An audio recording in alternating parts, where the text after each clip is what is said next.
Welcome to the Big Blue Fitness podcast.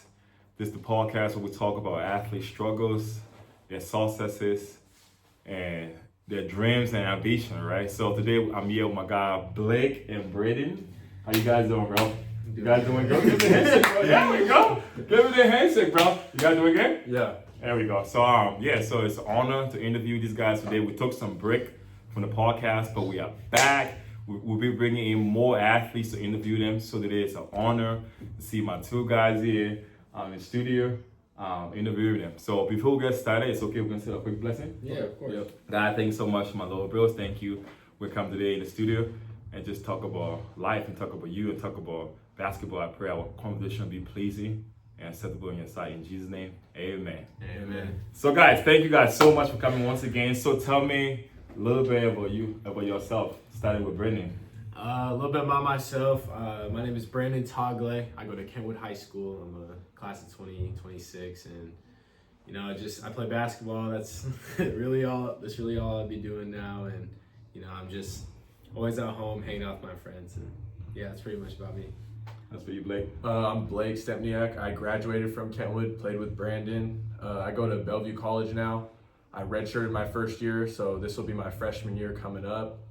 Right now, I'm really just coaching at ECBA, and I really just hoop and work out. I don't do too much else. Play some video games for sure, though. Well, I like that. I like that. So you guys are incredible athletes, man. How old were you guys when you first started playing sports?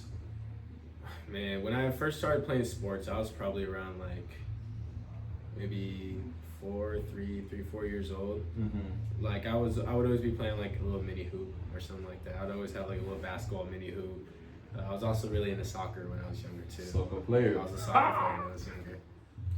Same for me. I was also a soccer player when I was like 4 or 5, and I didn't really even ever pick up basketball until I was like 4th or 5th grade, and it was only because I used to play outside with my brother at our house, and he'd kill me every time. So I was like, I need to start taking this serious. So I ended up 6th grade just quitting soccer and going fully into basketball. I've always also loved playing football. I played flag football growing up my whole life, really, so that was always fun. Wasn't built for tackle though, so. Yeah, that's good. Brandon, how did you choose basketball? How did you go into basketball? I mean, ever since I was younger, I've always been like surrounded around basketball. Like I used to go to a church with my dad, and I was always too short, and I was always too young to play. With all these like older guys and everything. So, I mean, I was always just surrounded by basketball, and I think I just like fell in love with it like since I was young. So. That's amazing. That's amazing. So, Blake, both of you guys play at Kentwood, and Kentwood have an amazing program. You guys have Coach Blake too, right? Yeah. Coach, amazing coach. I heard a lot of good things about him. So, tell me about your time at Kentwood playing basketball. I mean, it was so much fun. It went by so fast. Like my freshman year, we only played 10 games because it was COVID. I was lucky enough to be able to make varsity, but then end up swinging JV just for the most experience. Mm-hmm. Sophomore year, I got to play with my brother, and freshman year, that was super fun experience. Logan, I'll right? never forget. Logan, yeah, That's my dog. yeah. He didn't swing the ball, but it was always fun to see him in practice. Come on, Logan. But no, junior year, we weren't the best. We built for the future for sure. So that's when Brandon came in with my junior year. My senior year, we really tried to put it all together. We made a great state run. We took 4th, and Kentwood was great. That's great, man. And Blake, you are a spot-on shooter. Yeah, Not a damn yeah. shooter. I love watching you guys play, man. All-time 3-point record and season 3-point record at Kentwood. Let's go. Yeah. Let's go. And my man Brandon, you one of the shiftiest point guard right now in Washington State, man. I love watching you play. So tell me about your experience you still playing at Kentwood, right? Yeah, I'm still playing at Kentwood. So tell me about your experience at Kentwood, and do you guys have the potential of winning state next season? Oh, for sure. Okay. Yeah, 100%. How was your experience? How's mean- your experience been so far? Experience, it's been great. I love Kentwood. I came in as a freshman. I was starting on varsity ever since that first freshman game year, and Yeah. I just had a lot of coaches' trust, which is awesome. It's something that you really need to have, and being with Kentwood, being with teammates like Corey, Blake, Mason, yeah. a whole bunch of those guys, and it's always it's a brotherhood over there, and it's just really fun. And that state run that we had, Yeah. I mean, that was probably the best time I've ever had at Kentwood for like a season wise. And so yeah, Let's go. Kentwood's awesome. Yeah, I think I watched a couple of games during the state games. Yeah, you guys Yeah, were balling yeah. out. That was good. Shout out to Coach Blake. He's an amazing coach, man.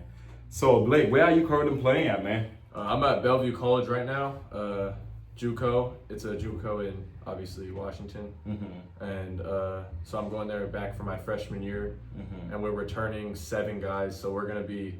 And last year we did pretty well. We went and made it to the tournament. We ended up losing to Green River, but we're gonna be very good this year coming up. So expect a deep NWAC run from us. Let's go. Let's go. Yeah. That's for you, Brandon. I got a question, man. Brandon, when you were a little boy, why was always your dream school to play for? I always wanted to go. I mean, I would always see the TV, teams in the tournament like Duke, North Carolina. I've always wanted to go play at a big school like that. Like even here in Washington, like if I were to go play at Gonzaga, if I were to go play at just a really top school, just anywhere that would really take me. Yeah. I hope you guys get it, man. You got any interest right now from schools? Yeah, I got a couple interests from schools, some Division I schools like Seattle U, Idaho. I've been talking a little bit or heard a little bit from Boston University, which is amazing after this live period that just came up. So, but yeah, I mean, Yeah, it's man. just- I it's a hope you grind. get it, bro. I hope you get something. I hope you Yeah, get it's a something. grind. You guys are hard workers, man. I hope you guys reward very soon, right? So the next one, guys, I got a question. What you guys pre-game routine? Oh, I love to stretch. Always, yeah. My AAU team, we're really big about stretching. We have our rebar bands and we stretch every game. I mean, I really just listen to like the music in the locker room. I don't really be having like my own. I just stretch, and then before game time, just say a little quick prayer, and then I'm ready to go. Ready to go. I like it. That's for you, Blake. Put my beats on, put on Lil Baby. Doesn't matter what song. Then also stretch. Always hit our prayer before the game, and then form shots in the locker room while I wait. That's really it. I like it. Yeah. I like it. So since you guys been playing basketball, right? What's the best game you guys have ever played? The best game ever. Best game ever. Yeah. Scoring wise, it was in my eighth grade year. I was in middle school, and I had 53 points in a game. So 53 points, bro. Wow. that was probably my best game ever. So, but high school wise, I would say probably a Sumner game. Sumner High School? Yeah, we play at Sumner High School. It's a game winner to go to state. It's a tough place to play. Yeah, tough place. Yeah. Yeah. If you ever played at if anyone's ever played at Sumner, they know that place gets packed. Yeah. So yeah. That's for you, Blake. Mine would be Sumner as well. Some individually scoring wise was probably my junior year against Auburn Riverside. I had 9 threes, had 33. Missed like 4 threes in a row to break the record to take the whole school record, but it's all right. But best game ever has got to be Sumner. That game was that was to go to state. It was back and forth the whole game. I remember we were down 5 with like 20 seconds left. Brandon got a layup. Then I hit a 3 to tie it to go to overtime. Then in overtime, we were down 3 with 20 seconds again. Corey got free throws. Yeah. Brandon got the game-winning layup. I've never been more hyped in my life. That locker room was nothing I'll ever. Let's go. Let's go. I'll never forget that. That was crazy. I like it, man. How do you guys set goal setting for the season? Like weekly goal, monthly goals, ultimate goals. Like how do you guys set goals? I mean, in my room, I have a small whiteboard, and it has all my goals. It'll come down to getting better every day, to like getting Division I offers and all these things. Like it's just like my whiteboard. That's really what I listen. Try to like manifest all the success happening in my life. So Yeah, that's for you. I mean, mine's mostly like my cousin Lorenzo. I'd be talking to him about my goals, like especially when I was at Kentwood. We talk in depth about my goals and like what I need to do to get there, weightlifting wise, whether it be basketball wise, life wise, just all that sort of stuff. I really talked to him about it, and he kind of kept me to the course and got me to things. But it really just depends on who the goal is with. I told Coach Saul my first day of my sophomore year, I want to play in the state. I want to play in the Tacoma Dome. What do I need to do? And that's kind of how we set that goal, and we figured that out. So it's just really whoever it's with, I kind of try to set a goal with them and get it done. I like it. I got a question. How you guys deal with disappointment? You got to play the game, and the game don't go your way. How do you guys overcome that? I mean, yeah, there's been a lot of games that, you know, I haven't really impacted like scoring wise, I would say.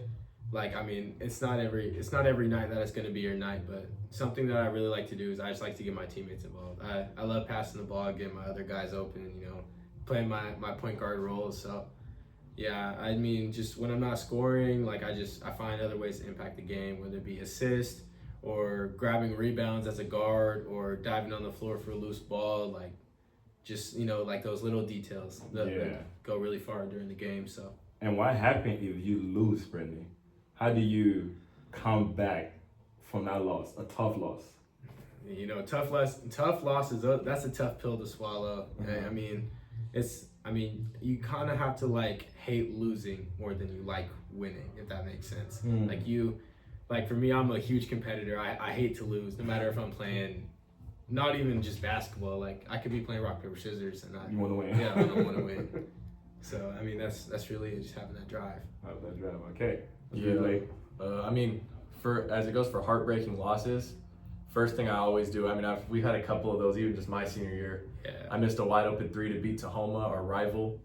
First thing I always do, right when I get home, I wait for that video to be uploaded in Huddle, which is our film thing, and I rewatch the game 1 or 2 times before I go to bed. Like any big loss we had or I've ever had, I always watch the film that night at least once. Yeah. See the mistakes. See what I could have done better. See what happened. Like I remember most of the game, but you don't always remember every play.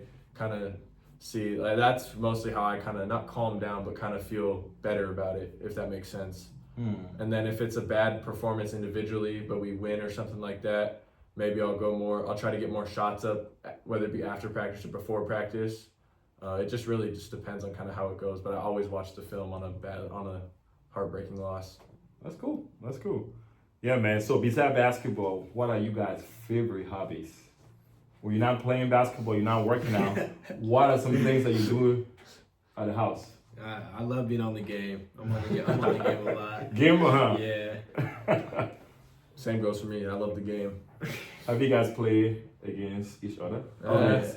Not really. We're more teammates. Yeah. We were playing MLB the show. We were playing MLB the show, and I'd be having to carry this guy. No. Yeah? I had all the home runs. Yeah. No. That's cool, bro. That's cool, man. Let's wrap this thing up.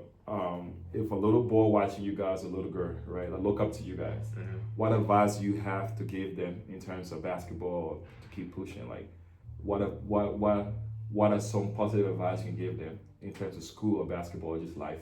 Yeah, I would just say like failure is your biggest learning tool. Like you have to fail in order to learn, and you're not gonna succeed in every time. Like no matter if it's a sport or if it's your life or anything, you just gotta keep on going. You know, failing's part of life. So it's just something that I feel like if you learn from a really young age, I think it'll really help you when you get older. That's cool. I agree with what he said.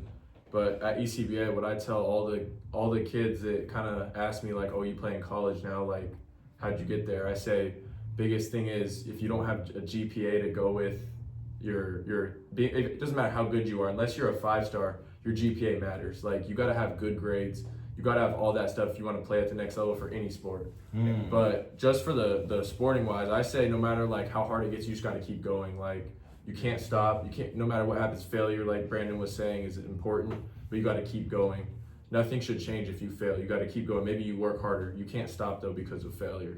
That's what I think. So I think. I like that. Failure is a lesson you can either learn from it Or growth. Yeah. I like it, man. So guys, thank you guys so much for coming, bro. I really appreciate it, man. Yeah. This is our handshake, man. So this is the end of the podcast, man. So if you like this episode, please subscribe to our YouTube channel. We'll be bringing more athletes in. We took a break, but we are back. Have a blessed one. Bye-bye.